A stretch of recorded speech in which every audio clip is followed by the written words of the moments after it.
All right, men, welcome to today's episode. We're going to be talking about how to sell your wife on the new you. So, focusing in on guys who are really in a rough spot, right? That they're about to separate, maybe already separated. Divorce is on the horizon. Your wife wants to leave. Maybe there's been infidelity on either side. And you're trying to kind of show your wife that you're a new person. There's a reason why that doesn't work, and we're going to get into it today and what you can do instead. So I want you to imagine you're going to a used car lot, okay? And you meet a salesman there. So this salesman, we'll call him salesman one, he comes and shows you a car. He tells you how amazing it is. He draws attention to the leather seats. Look at these, the sound system, look, that's new. All this works so well. He tells you, sure, there's a few problems, but it's nothing that can't be easily fixed. Okay, don't even worry about it. Look, there's even a mechanic I can recommend. If anything goes wrong, you go to him, he'll take care of you. Mention my name, right? So look at all these good things. Don't worry about these little bad things. Sure, there's a few cracks, there's a few stains. You know, there's the gas mileage isn't maybe quite as much as it says it is, but like, look at all these really good things. Overall, this is just a great car, and just don't worry about. Oh yeah, the key too. Sometimes it's hard to open. Sometimes it doesn't quite start right. But you know, overall, amazing car. And again, go to my mechanic if you've got any issues. So, do you trust this guy? Right? You don't trust him because you can see that really he doesn't care much about you. He just wants to make the sale. Okay, he's minimizing all the negatives, he's maximizing all the positives to try to convince you to go ahead and buy this car. Again, the key here, guys, is this salesman, the reason you don't like him, the reason you don't trust him, is because he doesn't actually care if you get a good car or not. All he really cares about is that you buy this, right? So that he can, get his commission and kind of move on to the next person. So that's why you don't really like that person, that salesman. All right. So, you decide, man, I just don't really feel comfortable with that guy. I'm going to go to a different car lot. So you go across town and you meet salesman two. So he comes up and he shows you, a car that you've been looking up. And right off the bat, he says, hey, listen, sir, this car, it's been in an accident. And let me show you right here on the bumper, here's a few cracks. And in fact, you didn't even notice those cracks at first, but this guy shows you, do you see those there? And you're like, oh no, I don't quite see them. Well, right here, get out the magnifying glass, look, they're right there. So it's got some issues because of that. Now there's no, real structural problems because of that. And we have the report here you can look at. But just so you know, it definitely has been an accident. So then, you start looking inside and you're like, man, this looks pretty nice. But he says, hey, look, I want to draw your attention to, here's a couple stains on this seat here. And also, like, here's a little crack. Maybe you didn't see that. Some people don't, but I just want to make sure you see, that this does have some issues inside. So you're like, okay, yeah, I can see that. And then you start test driving the car.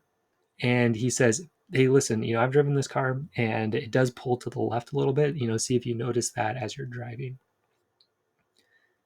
So he points out all those things, and he also points out the good features of the car, right? He says, look, gets great gas mileage, new paint, tires are new. Okay, there's some good things about this car, and there's some bad things about it. So look, I just want you to understand the good and the bad and make a decision you feel good about this car. If you don't like this car, I can show you some other ones. So how about this salesman, right?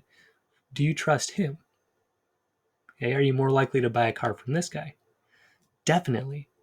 And why is that? Because he actually cares about you, right? He wants to make sure you get a good car. So how does this apply to you trying to save your marriage? So a lot of men, they act like salesman one when they're trying to save their marriage. They tell their wife that they've changed. Okay. So they say, look, if there's an affair, they're going to say something like, oh yeah, that was in the past and now I'm different.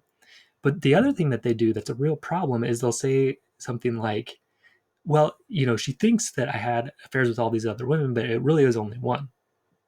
So, basically, saying, yeah, there's stains on there, but they're not 3 inches big, they're 2 inches big. Okay. You're being that salesman that they don't trust, right? You're the car and you're trying to minimize all the problems, and your wife does not trust you.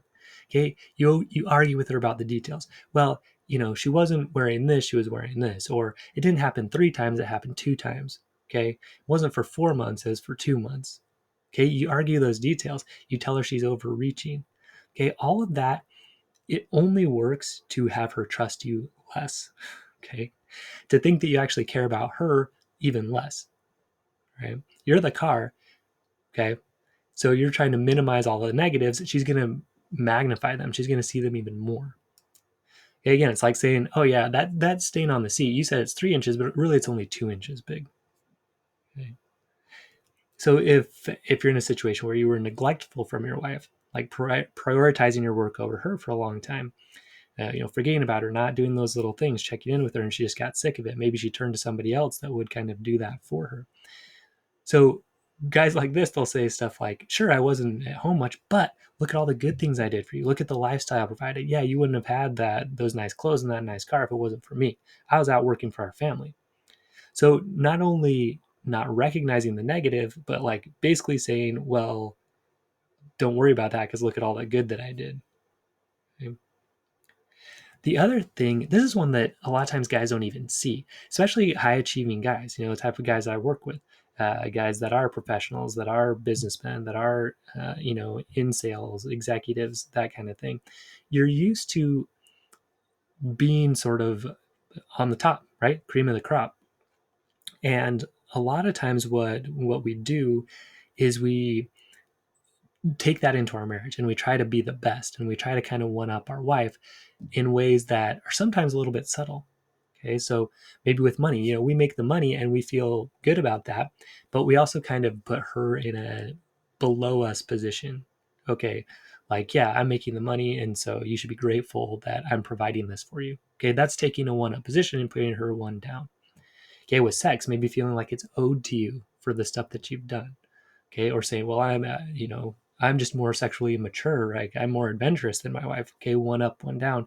She doesn't like that. That's not good. This is a big problem with the car. This is like not having a door on the car. Okay, this is like the engine only starts 1 out of 4 times. Okay, that's how big of a problem this one up thing is.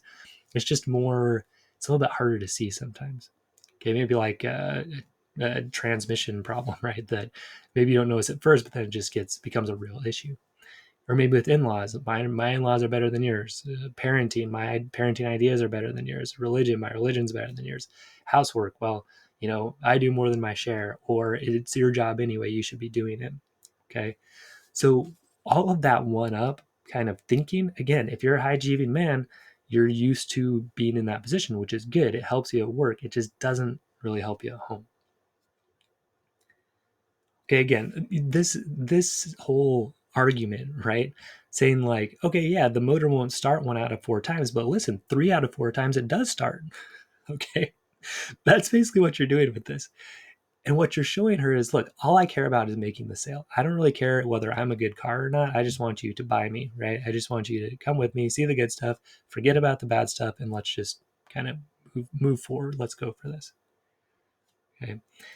It's showing your true colors that, look, you're not trying to fix the car. You're just trying to have her buy it, right? Saying, look, it's sure there's issues, but it's really a good car.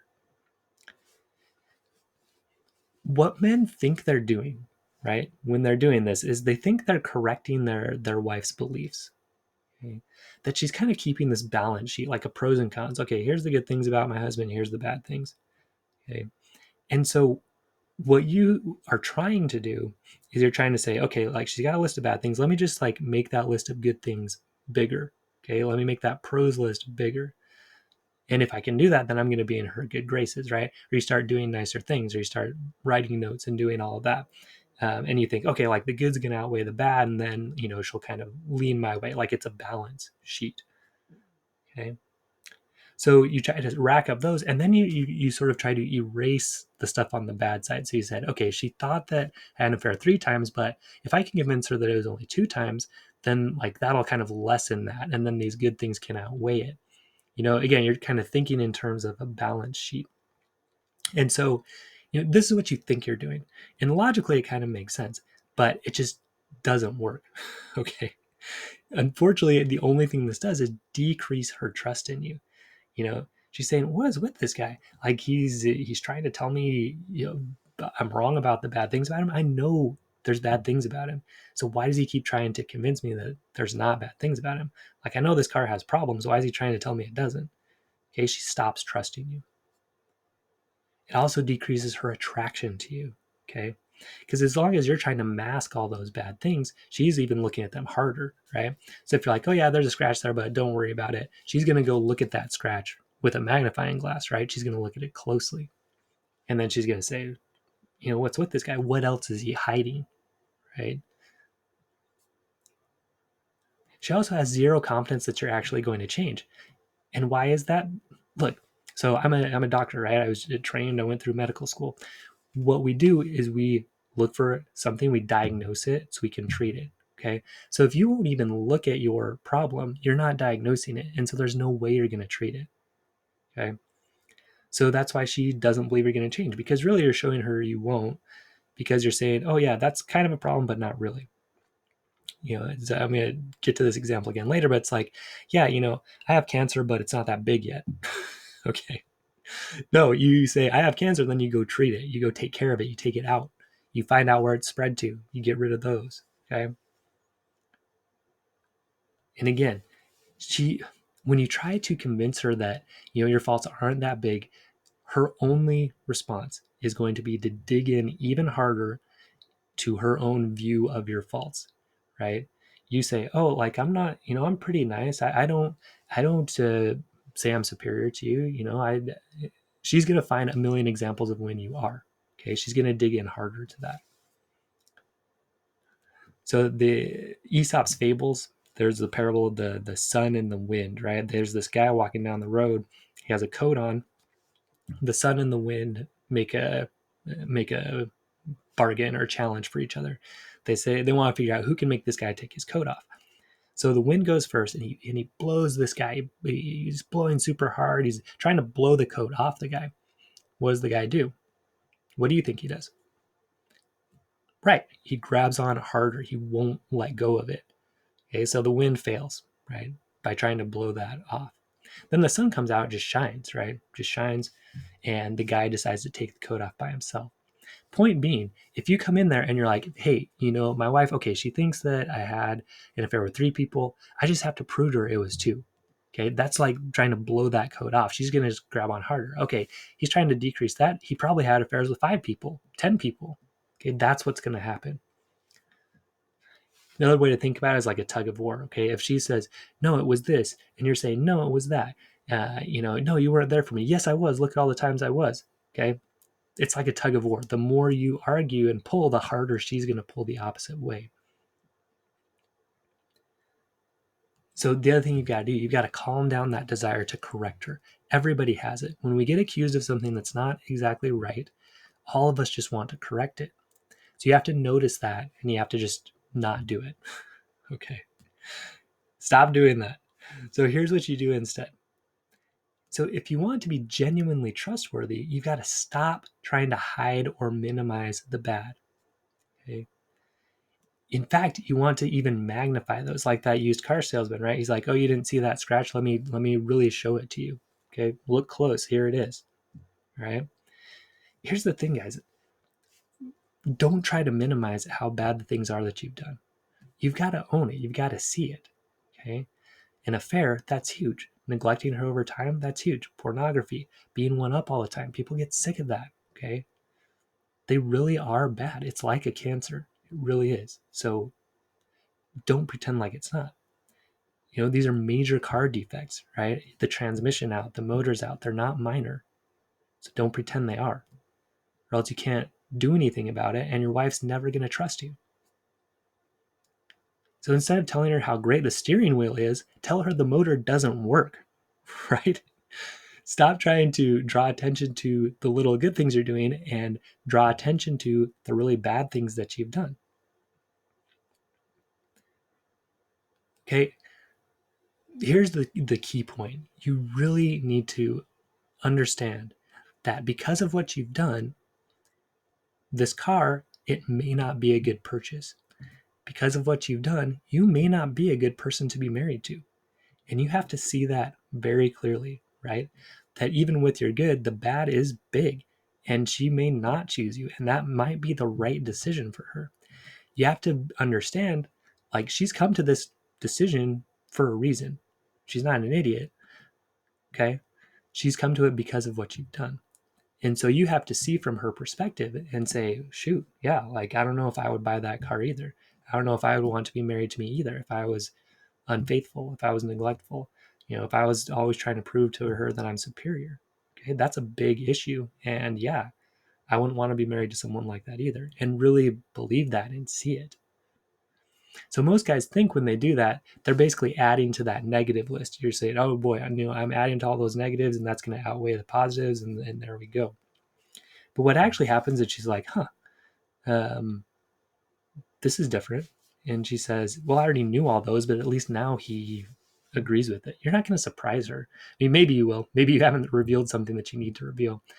Oh, yeah, I did have an affair, even though you thought I didn't. Okay. But even that, again, it's counterintuitive because you think you're adding to that negative list. But what you're really doing is you're showing her, hey, I'm someone who can be trusted. I'm going to own my crap. I'm going to own my issues, and I'm going to actually, do something about them. Because if you won't own them, you can't do something about them. You can't change unless you actually diagnose the problem. Okay. So again, understand her viewpoint very clearly. Why is she right to divorce you? Why is she right to separate from you? Why is she right to not have sex with you? Why are you not a good choice? Why are you a lemon of a car? Understand that really clearly. Okay. And another way to think about this, what you've done is like, it's like having a liver cancer. Like wanting to be one up all the time, it really is like a cancer. Having an affair, neglecting her, it really is like a cancer. So like having a liver cancer. Okay, so you let yourself and you let her know, hey, I've got liver cancer, and I need to get it treated. Instead of saying like, yeah, my liver has cancer, but the rest of my body works great. That's basically what you're trying to do with this other strategy, right? You're saying, yeah, this part of my body doesn't work, but everything else does, right? It's just not effective. So you acknowledge the issues, you tell her what's going on. Okay, that's step one. Diagnose it, see where all the problems are. The next step, you fix it, right? You start to become a good choice. You start to become that car that she's going to actually want to buy. Okay.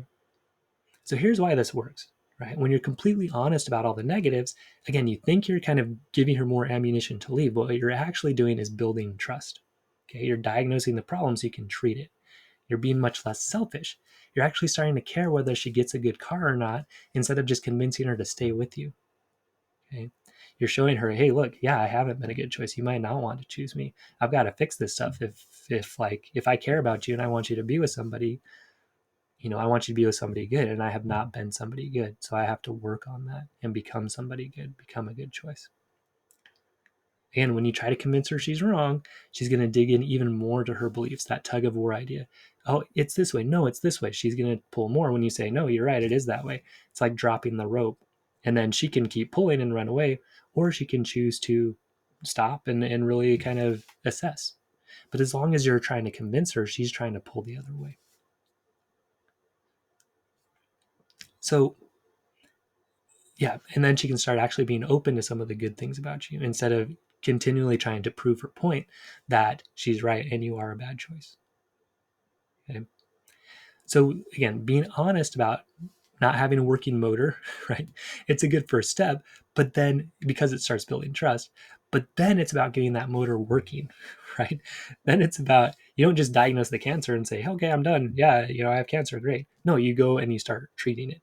Or yeah, the motor doesn't work. No, then you go fix the motor. Okay. You become a good choice. You become a great car.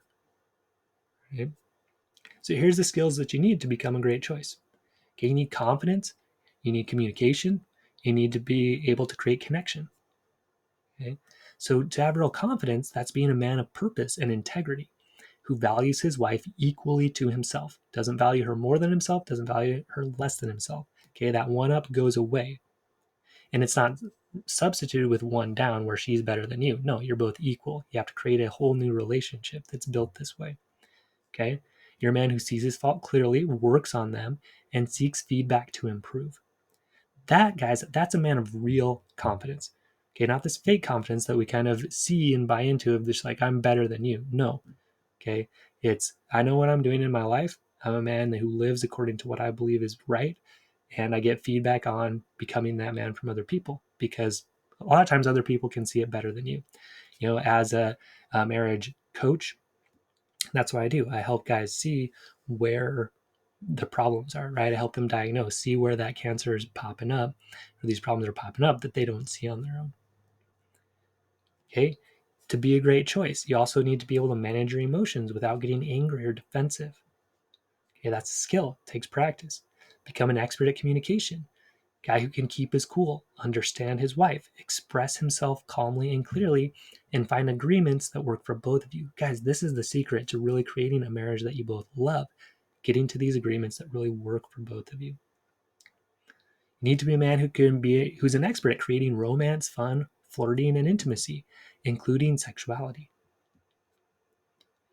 Guys, with these skills, you can create the type of marriage and life you've always wanted. You really can. I've seen it happen for myself, for the guys I'm working with. It can happen for you too.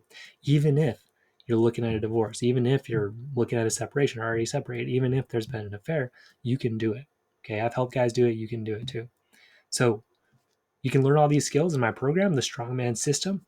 It's coming at the end of the month. Head over to MikeFrazierMD.com. I also do have a few one-on-one spots available to do this work, either as an individual or as a couple, if you're both willing to do the work. The program is more specifically for guys who their wife does not want to work on it.